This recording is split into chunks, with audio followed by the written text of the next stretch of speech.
may multiple myeloma. Then, 2021, bukod sa lumaki ang aking myeloma, ay nagka-thickened endometrium ako.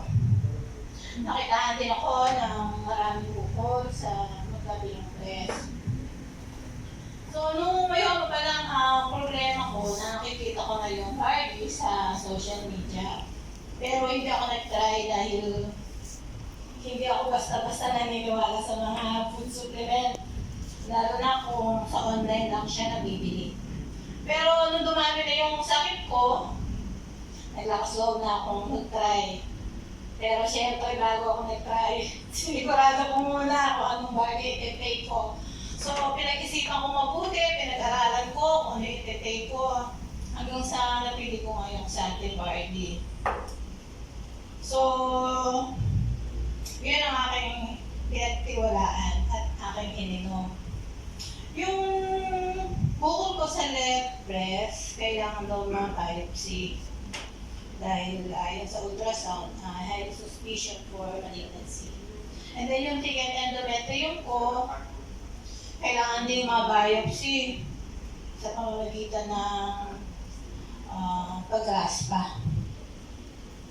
At ang suggestion ng OB-GYN ay pagsabayin na lang para daw kahit pa paano less expenses. Pero bukod sa natatakot akong pagsabayin, syempre alam ko malaking halaga pa rin yung kailangan. So, pinuuna ko munang tanggalin yung nasa left breast ko at para ma-biopsy.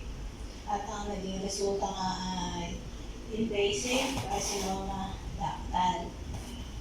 So, kailangan tanggalin yung buong breast, yung left breast, para daw maiwasan yung pagkalat at para ma-detect kung anong klaseng cancer, para alam ng doktor kung anong gamutan ang gagawin.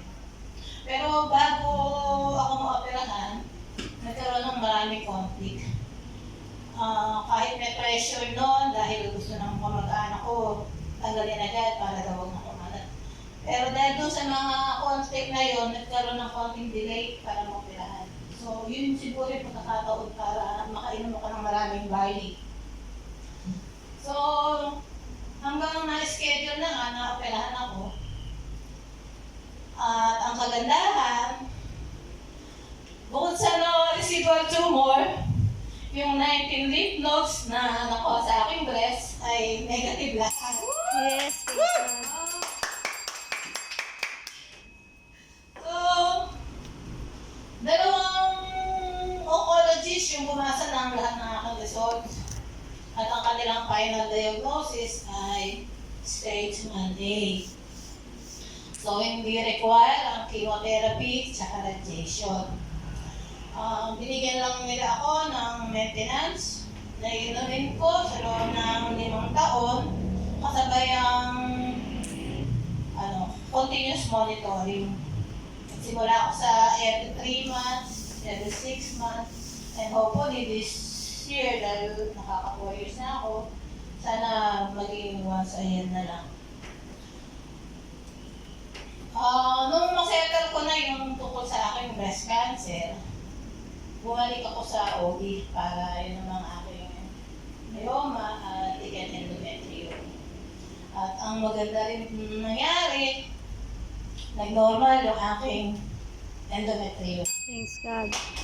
So, hindi na ako kailangan arasta dahil hindi na kailangan i-biopsy dahil normal na. At yung aking myeloma ay lumiit na.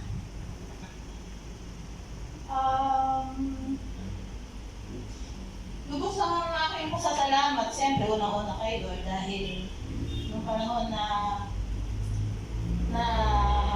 dumaranas kami sa malaking problema, hindi niya kami pinabayaan na gabayan na sa mga tamang desisyon. Papasalamat ako dahil naging instrumento yung Santivardi para matulungan yung aking mga sakit. Naging instrumento yung barley para makaiwas ako sa malaking gastos ng chemotherapy, radiation, at pag-raspa. nag-join ako dito sa Sante, hindi para mag-business ka agad. Nag-join lang ako dahil nga sa aking health concern. Pero dahil sa ganda ng ating product, aking naikwento sa aking mga kakilala, kaibigan, kamag-anak. Kaya sinubukan din nila yung ating product. At dahil nakatulong din sa kanila, nasipag-member na din. Yes. Sa ngayon ay 4 years na akong nagmo-monitor sa aking sakit. At 4 years na din akong continuous na umiinom. At isa kong pinagpapasalamat ay tinuro ako ng Lord sa mga tao na makakasama ko nung gawin itong business. Yes. Yes! Salamat ako dahil sa Sante, Malolos Branch ako napunta. Tama. Dahil sabi nga, dito sa Malolos, hindi ka Malolos. Yes. At sa totoo lang, ako wala akong idea sa ganitong business. Pero sa tulong ng aking upline, pinagtsagaan niya akong turuan yung aking Easy Finder Angel. Yan. Takot ako sa mga online transaction.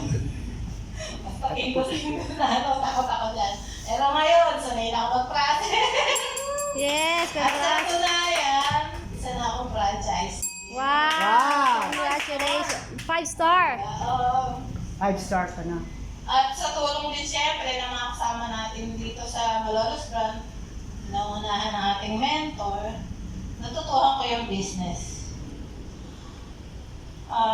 Nung nalaman ko na ako ay may cancer, siyempre nalungkot ako. Natakot. Nawalan ako ng pag-asa. Tumigil na akong mangarap. Tama. Pero nung nag-join ako sa Sante, ka-negosyo, Yes. biglang nabuhay ang aking pangarap. Hallelujah. Kaya ako na,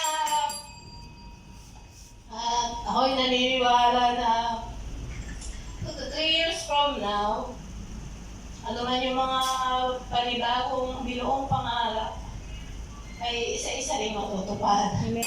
Yes! And with that, I'm Gina Nakitanong Tolentino. This is my Sante life.